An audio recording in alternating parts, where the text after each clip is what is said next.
Memory concept. পিএলসির memory concept অনেকটা কম্পিউটারের মতোই। কম্পিউটারের মেমোরি কনসেপ্ট যদি আপনি ভালোভাবে বুঝতে পারেন তাহলে পিএলসির মেমোরি কনসেপ্ট একই রকম। এখন আমি কম্পিউটারের মেমোরি কনসেপ্ট বাস্তব উদাহরণের মাধ্যমে বোঝানোর চেষ্টা করব, যাতে আপনি সহজেই পিএলসির মেমোরি কনসেপ্ট বুঝতে পারেন। RAM, random access memory. পিএলসির র্যাম নর্মাল কম্পিউটারের মতোই কাজ করে। র্যাম সেভ করা ডাটা র্যান্ডমলি দ্রুত অ্যাক্সেস করতে পারে। চলুন তাহলে একটি উদাহরণ দিই কম্পিউটারের র্যাম আসলে কিভাবে কাজ করে। কম্পিউটারে সেভ করা ফাইল হার্ড ডিস্কে থাকে। আমরা যখন এটিকে ওপেন করি ফাইল তখন হার্ড ডিস্ক থেকে র্যামে যায়। সাপোজ আমি একটি এক্সেল ফাইল ওপেন করব, তখন এই ফাইলটি র্যামে চলে যায়। ফাইল এডিট করে আবার যখন সেভ করি তখন আবার সে হার্ড ডিস্কে চলে যায়, হার্ড ডিস্কে সেভ হয়ে থাকে। সুতরাং র্যামকে আমরা টেম্পোরারি মেমোরি বলতে পারি। যখন আমি কোনো ফাইল এডিট করব তখন সেটি র্যামে চলে যায় হার্ড ডিস্ক থেকে, আবার এডিট করে সেভ করলে র্যাম থেকে হার্ড ডিস্কে ফিরে আসে। আমি যদি এক্সেল ফাইল এডিট করে সেভ না করি এবং তখন যদি পাওয়ার চলে যায় তাহলে কি হবে? সাপোজ হার্ড ডিস্কের এক্সেল ফাইল আমি ওপেন করলাম, সেটি র্যামে যায়, এডিট করলাম, কিন্তু আমি সেটি সেভ করলাম না, এর মধ্যে পাওয়ার চলে গেল।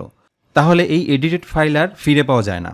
আমি যা এডিট করেছি তা সব চলে যায়, কারণ আমি র্যামে থাকা অবস্থায় এডিট করেছি। আর র্যাম হচ্ছে টেম্পোরারি টাইপ মেমোরি, তাই পাওয়ার চলে গেলে এর মেমোরি রিসেট হয়ে যায় এবং আনসেভ ডাটা চলে যায়। র্যাম ফাইল ভিউ এবং আপডেট করার সময় ব্যবহৃত হয়। র্যাম হচ্ছে ভোলাটাইল মেমোরি।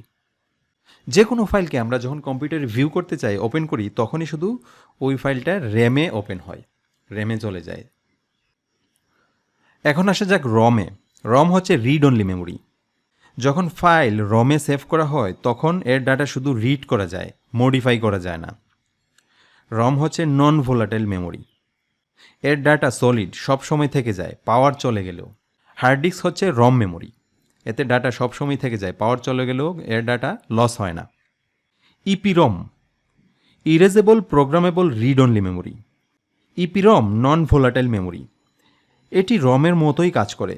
পার্থক্য হচ্ছে ইপিরমের ডাটা এডিট, ইরেজ এবং আপডেট করা যায়, যেখানে রমের ডাটা শুধু সেভ করে রাখা যায়, এডিট করা যায় না।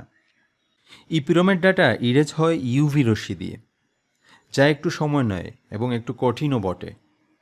এই সমস্যার সমাধানে আরেকটি মেমোরি আবিষ্কৃত হয়েছে, যেটি হচ্ছে EPROM, electrically erasable programmable read only memory. EPROM ছিল ইউভি রশ্মি দিয়ে ডিলিট করা লাগতো এর ফাইল, এবং ইপিরমের ডাটা ইলেকট্রিক্যালি ইরেজ করে, এর নাম থেকেই বোঝা যাচ্ছে। ইপিরমের মতোই নন ভোলাটাইল মেমোরি, শুধু পার্থক্য হচ্ছে ডাটা ইলেকট্রিক্যালি ইরেজ করা যায় ইউভি রশ্মি ছাড়াই। এই মেমোরির কিছু সীমাবদ্ধতা আছে, এর লাইফ সাইকেল লিমিটেড, কতবার এটি ইউজ করা যাবে তা নির্দিষ্ট। ফ্ল্যাশ ইপিরম, এটি ইপিরমের আপডেট ভার্সন। এর মেমোরি অনেক ফাস্ট এবং অনেক বেশি ডাটা স্টোর করতে পারে। সচরাচর আমরা এই ফ্ল্যাশ মেমোরি ব্যবহার করে থাকি। পিএলসিতে বর্তমানে ফ্ল্যাশ মেমোরি ব্যবহার করা হয়। প্রোগ্রাম এই ফ্ল্যাশ মেমোরিতে সেভ হয় এবং ওই ফ্ল্যাশ মেমোরি থেকে প্রোগ্রাম পিএলসিতে রান করে। S7300 PLC memory concept. S7300 পিএলসির মেমোরি সাধারণত 4 রকম: load memory, working memory, system memory, retentive memory. এই মেমোরিগুলো পিএলসির মেমোরি ভালোভাবে বুঝতে সহায়তা করবে। কম্পিউটারে প্রোগ্রাম থাকে, এই প্রোগ্রাম ব্লক ফ্ল্যাশ ইপিরম অর্থাৎ মেমোরি কার্ডে ট্রান্সফার করা হয়। যদি এক্সটার্নাল এমএমসি মেমোরি কার্ডের বদলে আমি পিএলসির ইন্টারনাল মেমোরিতে প্রোগ্রাম ডাউনলোড করি তাহলে কিভাবে মেমোরি কাজ করে? পিএলসিতে ডাউনলোড করা ডাটা লোড মেমোরিতে স্টোর হয়।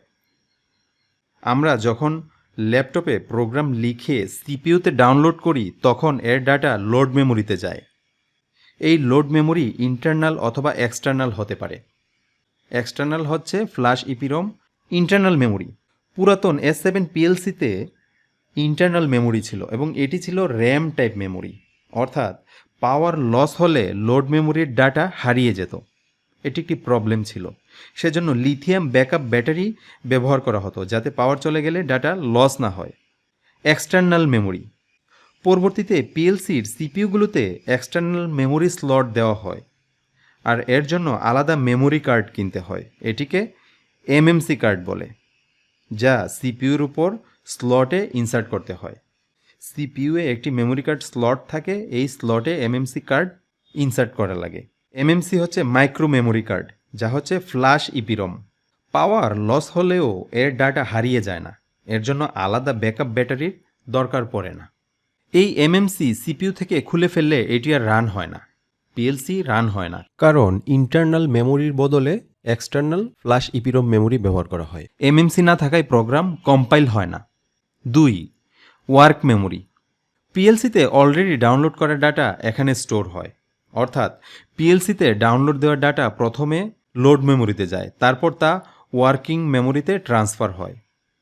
এটি কম্পিউটারের র্যামের মতো কাজ করে, যেভাবে কম্পিউটারে হার্ড ডিস্ক থেকে ডাটা র্যামে যায়। পিএলসি যখন প্রোগ্রাম রান করে তখন লোড মেমোরি থেকে ডাটা ওয়ার্কিং মেমোরিতে ট্রান্সফার হয়। কম্পিউটারের ক্ষেত্রে ডাটা হার্ড ডিস্ক থেকে যেভাবে র্যামে ট্রান্সফার হয়। System memory. অ্যাড্রেসিং করার কাজে সিস্টেম মেমোরি ব্যবহার করা হয়। পিএলসির ইনপুট আউটপুট ফিক্সড অ্যাড্রেসিং করা হয়, যে পয়েন্টে ইনপুট আউটপুট ডিভাইসগুলো লাগানো থাকবে। সাপোজ আমি i0.0তে একটি সুইচ লাগাবো, সেজন্য প্রোগ্রামে i0.0 অ্যাড্রেস করে দিতে হয়। এই অ্যাড্রেসিং ডাটা পিএলসির সিস্টেম মেমোরিতে যায় এবং i0.0 ইনপুটকে সে অ্যাক্টিভেট করে।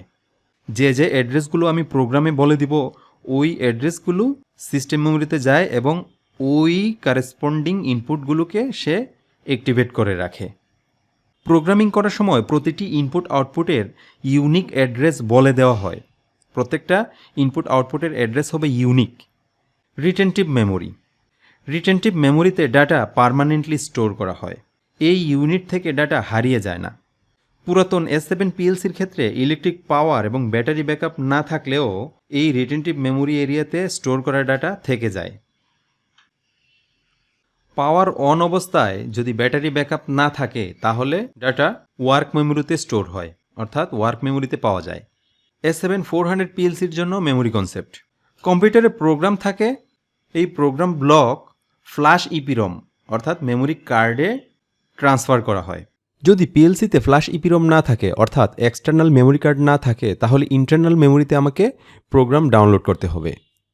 ইন্টারনাল মেমোরিতে যখন আমি প্রোগ্রাম ডাউনলোড করব তখন ওই প্রোগ্রাম লোড মেমোরিতে যায়। লোড মেমোরি থেকে ওয়ার্ক মেমোরিতে যায়, work memory as A RAM হিসেবে কাজ করে। ওয়ার্ক মেমোরি থেকে সিস্টেম মেমোরিতে যায়। এখানে ব্যাটারি ব্যাকআপ থাকে। কিভাবে ডাটা ফ্ল্যাশ ইপিরমে নেওয়া হয়? কম্পিউটার থেকে ইপিরমে ডাটা লোড করা হয় মেমোরি কার্ডে, এমএমসি কার্ডে। যখন প্রোগ্রাম ডাউনলোড করা হয় তখন ইপিরম লোড মেমোরিতে যায়, অর্থাৎ ডাটা লোড মেমোরিতে স্টোর হয়। লোড মেমোরি থেকে ইন্টারনাল র্যামে যায় ওয়ার্কিং মেমোরিতে, অর্থাৎ যখন প্রোগ্রাম এক্সিকিউট করে তখন র্যাম থেকে এক্সিকিউট হয়। আবার যখন আমি প্রোগ্রামকে পিএলসি থেকে কম্পিউটারে আপলোড করব তখন ওয়ার্ক মেমোরি থেকে প্রোগ্রাম আপলোড হয়। ফ্ল্যাশ ইপিরম অর্থাৎ এক্সটার্নাল মেমোরিতে প্রোগ্রাম ডাউনলোড এবং আপলোড করার ক্ষেত্রে এভাবে মেমোরি কাজ করে।